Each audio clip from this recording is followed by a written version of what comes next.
Collaborative leadership. You've heard those two words. Maybe you haven't heard those two words hooked together. Maybe it sounds really good to you. I don't know, but that's what we're going to talk about today. Our guest today is passionate about collaborative leadership. He calls it the fourth evolution of leadership. I mean, you can see him here if you're with us live. I'm going to introduce him in just a second. Yeah, go ahead. Go ahead and show it. There it is. There's the book. Leadership's Fourth Evolution. See, collaboration for the 21st century. So we are here live. If you're with us live, welcome. If you're watching or listening to the podcast later, you could actually see these weeks or months earlier by joining either the Facebook group or the LinkedIn group. So go to remarkablepodcast.com/Facebook or remarkablepodcast.com/LinkedIn to know when we're doing future episodes live, and you can be ahead of the curve. And you can't beat that, right? So you can just think about it as a couple-month head start, getting the content earlier than anybody else. It's a competitive advantage. Hey, everybody, I'm so glad to be here with you. My name's Kevin Eikenberry. My guest today is Dr. Edward Marshall. Let me tell you about him, and then we'll get started. His career has focused on leadership and team development, collaborative organizational change, executive coaching, and helping organizations transform their leadership cultures. In 2016, after 40 years in business, he joined the faculty of the Fuqua School of Business and Pratt School of Engineering at Duke University, where he teaches leadership courses. He is the founder and managing partner of the Marshall Group, a collaborative leadership team development and change consulting firm based in Chapel Hill, North Carolina. He is best known for developing the best practice collaborative method, a suite of services that enable organizations to create a collaborative culture at the organization, team, and individual levels. This methodology has won awards, and in 2015, he was recognized by Trust Across America with a Lifetime Achievement Award as a top 15 trust thought leader. We'll talk about trust today. He's the author of 3 books: Transforming the Way We Work, The Power of Collaborative Workplace, Building Trust at the Speed of Change, and his latest, show it to us again, Edward. All right. Fourth Evolution, Collaboration for the 21st Century. Edward, welcome. I'm glad that you're here. Thanks for being here. Thank you so much for the invitation. So, okay, it's a long path, 40 years in business before you decide to go work in academia. So tell us, you didn't wake up when you were 6 and said, I'm going to be Mr. Collaborative Leadership. Like, tell us a little bit about your journey and kind of how it got you to where you are today. Well, I'd say there are several key events that happened in my life, Kevin. It wasn't 6. It was more like 21. I spent some time in India working with the Ford Foundation, and based upon my experiences there, working in Kolkata, down in Gandhigram, the Institute of Rural Health and Family Planning, having a chance to actually meet Indira Gandhi, which will date me. What I learned from that experience was the absolute power of culture to shape human behavior. And I brought that back home into my consulting practice, where I was actually able to add it to the methodology, and it actually is at the core of the methodology. But there was more to it than that. In 1989, I was challenged by my mentor at DuPont, Steve Miller, may he rest in peace. He said, "Look, Edward, we know that that hierarchy is not something that we really want, not in the digital age. It was just beginning to emerge." Mm-hmm. But he said, "What do you want to put in its place?" And more than that, we were talking about collaboration. He said, "Well, that's good and fine, but how do you actually do it?" So I have spent my entire professional career trying to answer his question. And with this book, I've been able to do that. So it's not only a new theory of collaboration, but it's also a handbook, a guide, a blueprint, if you will, for how to do it at the individual, team, organization, and global levels. All right, we got to back. So thank you for that. Let's back up. We got to define it. I said it up front. You've shown the book a couple times. Collaborative leadership. What's your definition of that? Again, I know both words, but when we put them together, what does that mean to you? Well, what it means to me is that collaborative leaders are principle-based as opposed to power-based. Collaborative leaders are facilitative. They facilitate rather than tell. They engage. They build strong teams. They have flatter organizations. They are empathic. They're appreciative. They are grounded. So they're in the book. There's a whole couple chapters on what is collaborative leadership and how do you actually get there. And I call it the collaborative leadership journey. And one of the things, Kevin, is that not everyone wants to be a collaborative leader. There are people who just don't want to do it for a variety of reasons. But I really wrote this book for the next generation of leader. It's still appropriate for leaders of today, but I was inspired by my students at Duke, the millennials and Gen Zers, who, as you know, by 2025 are going to be 75% of the workforce globally, and they are demanding collaboration. And I said, okay, so I've been doing this my whole life. I was kind of a pioneer in the old days, had to really swim upstream. But, now everybody's talking about it. But what's interesting is they're talking about it more in terms of digital collaboration, or if I have a phone call with you, I'm collaborating, or, if I text you, I'm collaborating. And that's just not it. So no, that is not what it is. What it is. That is not. It's about people collaboration, and it's really about transforming how we lead and manage our organizations. You said lots of words that mean a lot to me, and that I think are worth us exploring and could take our entire conversation. But you used one that I'd like to talk about for a second. You said that collaborative leaders are empathic. Talk about that for a second in terms of why. First of all, I agree with you, but talk about why you say that that's true, and why, among all the things you could have mentioned in that short list, that made the list. Daniel Goldman did some really groundbreaking work in emotional intelligence, and empathy is one of the 5 characteristics of emotional intelligence. If you can't be empathic, if you cannot walk a mile in the other person's shoes, if you can't appreciate their circumstances and listen with your eyes, ears, and heart, it's going to be almost impossible for you to be a collaborative leader. It really does require a deep interpersonal connection with another human being, or with a team of people, or with your department or your business unit or the organization. Folks are in a tizzy today.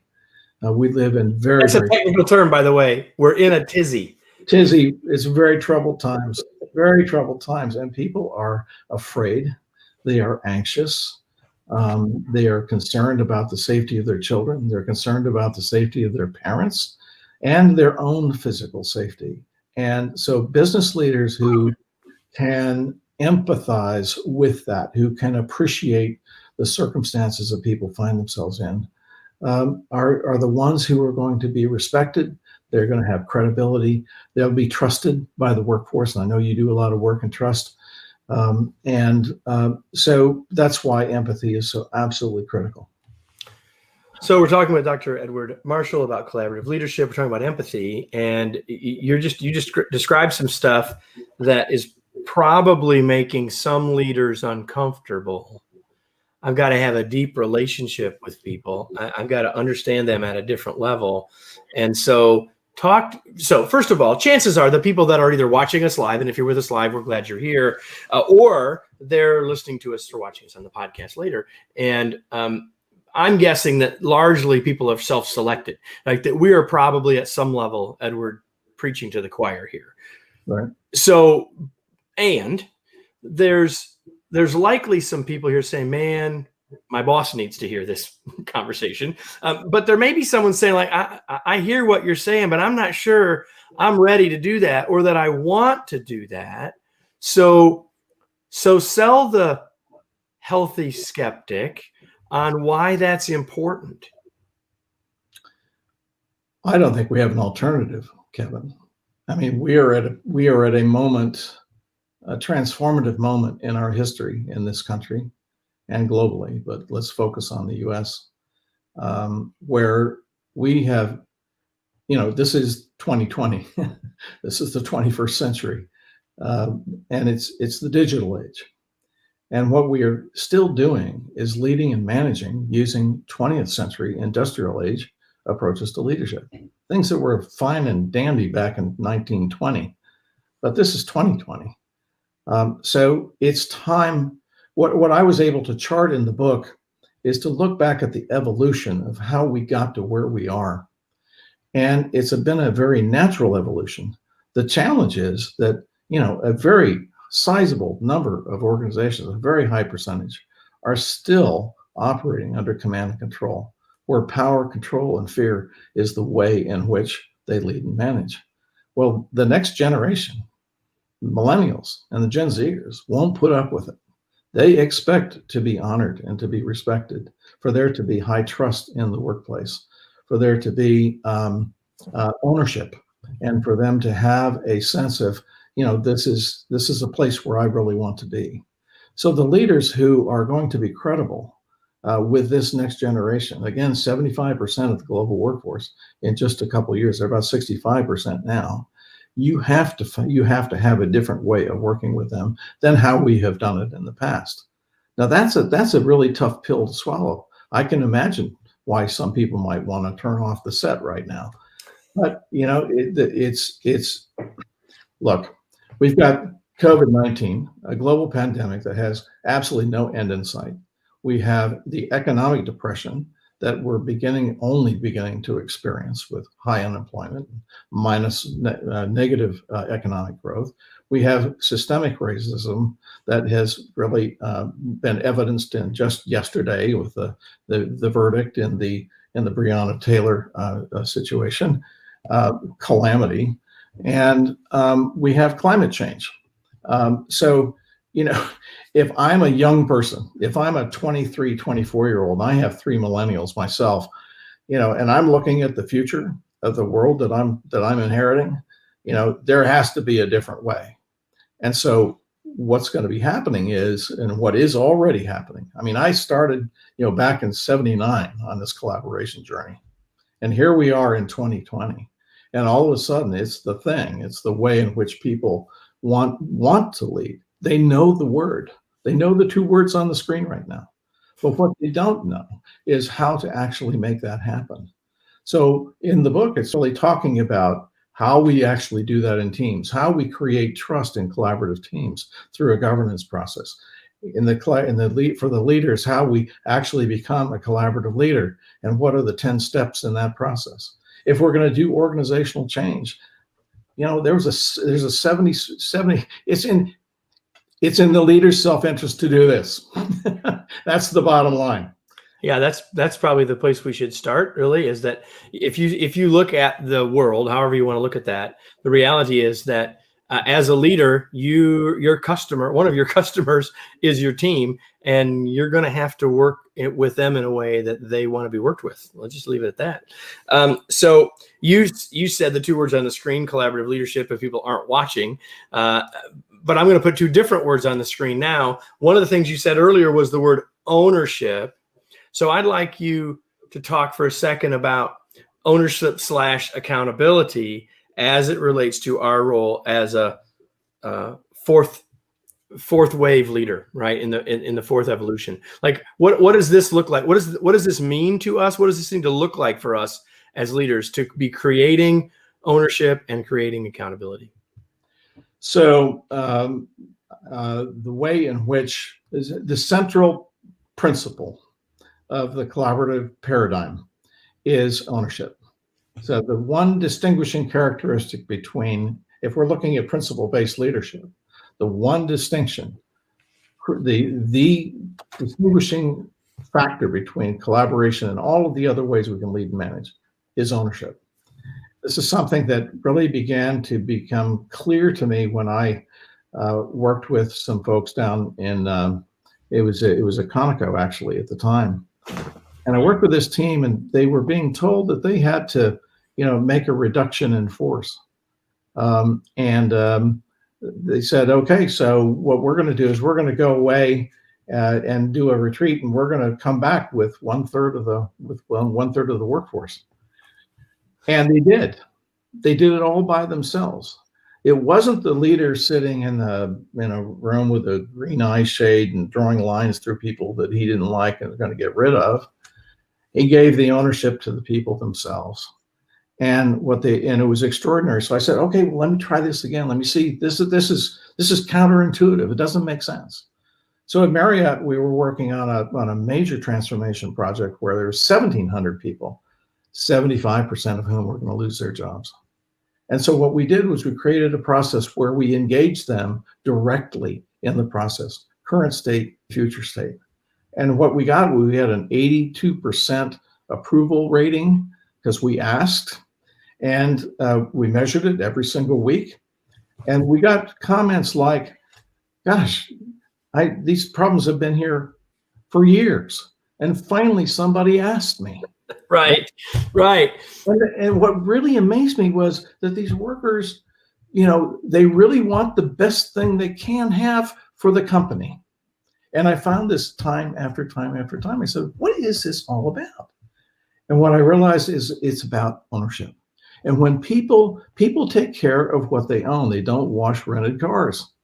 And if you give me a seat at the table when I'm doing a change process, if you give me a stake in the change that we're going to be going through, I will be accountable. I'll be self-accountable.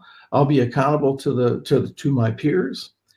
And the other part of accountability that I've learned is that in the collaborative team governance process, where people come to consensus around how they're going to work with each other, what are their operating agreements? What's the game that they're going to be playing, if you will? Yeah. What are the rules of the road? Well, when they go through that governance process, because it's 100% ownership, they're willing to hold themselves accountable to each other. And it's extraordinary because those two principles that you picked out, excellent choice, are absolutely interrelated.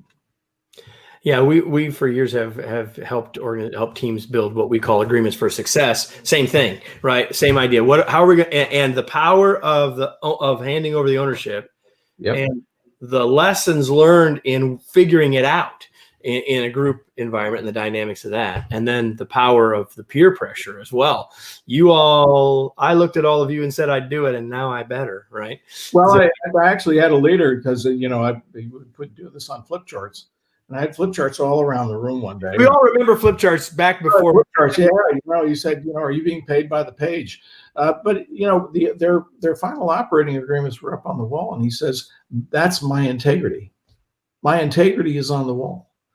And so people are inherently integrous, and they are willing to be held accountable. They just want to be part of the process. Yeah, they do, right? We do. That's right. So you mentioned some of the things going on in the world and certainly the COVID thing. And you and I are having this conversation at the end of September, and we don't know when. I mean, it's going to be a while before some people hear this, and who knows when some people may hear or watch us. And so many people in many organizations are currently remotely working from home or whatever. Of course, not everybody, not every job can be doing things that way. I realize, but for those folks who are working, have teams working remotely, what are your thoughts about the future of work, and how does all of that stuff play in to collaborative leadership? Wow, great question. We don't know when this is going to be done. In fact, the WHO has said it's never going to be done. So I think the reality around COVID is reshaping and helping us redefine. It's forcing us to redefine the workplace. So with the reticence, I guess there's an Ipsos survey just recently, 50% of Americans are not going to take the vaccine, not willing to. So assuming we get one at some point that's efficacious. So I think there are real questions about whether the way I see it is that the workplace that we knew in January of 2020 is no longer. It's being redefined permanently. So for example, Zoom, which most of us use, when you're on Zoom let me stop right there. So Zoom is almost like Kleenex now, right? So I happen to have Kleenex brand, but we say it just, but so if you're don't stop here and say, well, we don't use Zoom, we use WebEx. Like, it's irrelevant. So right. Go ahead. I mean, colloquially, we're not, Zoom is not my sponsor, Edward. I wish they were, but when we're online, when we're online, all the boxes are the same size. Yeah. All boxes are the same size, whether you're a CEO or a frontline worker. And what that's doing, it's an action forcing event in the sense that it's forcing a flatter organization. But what's most important in this new workplace is trust. So when Google and Facebook decided to send their workers home, there was an understanding that there was going to be, they had to trust their workers. Well, we need a more structured methodology for doing that. And so the collaborative team governance process, again, is a vehicle. We do our work in teams. And so we need to have a methodology that will build that trust. And then we have to have alignment with the strategy from headquarters. But so I think the other piece about the new workplace is that I think organizations that are going to be around in 2025 or 2030 will be the ones who are redefining their business model today. And the best way to redefine that business model, the best way to handle a reopening decision, the best way to handle these kinds of problems is to apply the principle of ownership and to give the workforce, engage the workforce around some serious problem solving that we all have to do. It doesn't have to be leaders sitting in a corner suite somewhere or online somewhere deciding whether we're going to force everybody back into an unsafe workplace. Yeah, it is about asking them, and it's about engaging them and giving them, empowering them to make the contributions that they have. People are really, really smart, and they're really intuitive, and they know when they're being gaslit. And so it's really important for leaders to just be transparent, to be open, to engage the workforce and give them a stake in the game. Well, I can't have a Hall of Fame guy on trust and not talk about the T word. So let's talk about you brought it up a second ago. So let's talk about that for a second before we start to move into the home stretch here. From your perspective, as you think, I mean, you hinted at it already, but I want you to say a little bit more about, okay, the future of work. And by the way, I love the phrase reshaping, right? I don't think that's a phrase people are using, and I think it's a good way to think about it. As we reshape the workplace, how do we make sure that we're building trust and not letting it erode? Well, I have a son who's in the clinical trials business, and he's at home and has been for months. And I can tell you that micromanagement, having you fill out forms and account for the minutes that you're using on this and that, that's not the way to go. That is not the way to go. So let's look at the way to go. First, you have to believe that your workforce is trustworthy. If you don't, you need to fire them and get somebody who is. There also, on the leader's part, has to be self-trust and self-confidence. And some leaders are insecure or unsure of their own position, or they're playing the political game, and they're not in a collaborative leadership culture, right? So to begin to make that shift with their workers, if they start from the position that I trust you, and now let's work together on how we're going to address this issue to get this project done, to get these numbers out, to meet our financial goals. So I think that has to be the starting point. Then you have to have a structure that's associated with it. Again, back to the collaborative team governance process.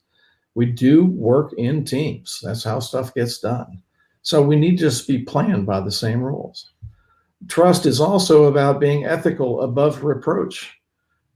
If the leader is playing the ethical games or playing favorites or being political, that is not a formula for success. And then I think there needs to be accountability around the trust piece as well. You can't just say, I trust you, and not have people be accountable. So, well, what might that look like? I favor what I call the Blue Angels principle, where, you know, the high performance flying team, they have a principle of self accountability. That in a collaborative leadership culture, where people have a stake in the game, where the ownership principle is applied, and where you have these structures in place, the workforce will hold themselves accountable. And I just, you know, the example I gave you about people Xing out their own jobs because they care about the company. So I think those are the things that we need to be thinking about in terms of trust. So when you do this live and you have people watching live, yeah, you get questions. So we don't have a lot of time for this question, but Rena asked this question. It shows up here. What if you begin a job remotely and then end up in the office? So it's not necessarily a leader only question. So you could take this and frame it for that person, but also what do you do as a leader if you're doing that with folks? You want to just take a minute or two on that? Well, again, the reopening decision to me on the part of leadership should be a decision that is ethical and that is in communication with and engagement with the workforce. So if you've done your job remotely and then they send you into the office, the question becomes whether you were a part of that decision. So I think first and foremost, it's, you know, where is that decision coming from, and have you participated in and contributed to it? If that is the case, then you know what the risk factors are, and you're clear about what that option is. But I've actually asked my students this. I do a simulation, Kevin, with them of a global high tech company, and this is actually one of the questions that I ask them. When do you reopen, and how do you reopen? And I think that if we're going to reopen, we need to first start from principle, and the leaders do. And the most important principle for the workforce is the health and safety of that workforce. People coming into the workplace who are afraid that they're going to contract the disease by somebody who is not being responsible raises all kinds of questions. I know of a company. I was talking to the CEO last week of a company where in March 15th, he sent everybody home, gave them the technology, provided the communication mechanism and the support. That organization has worked remotely for months now.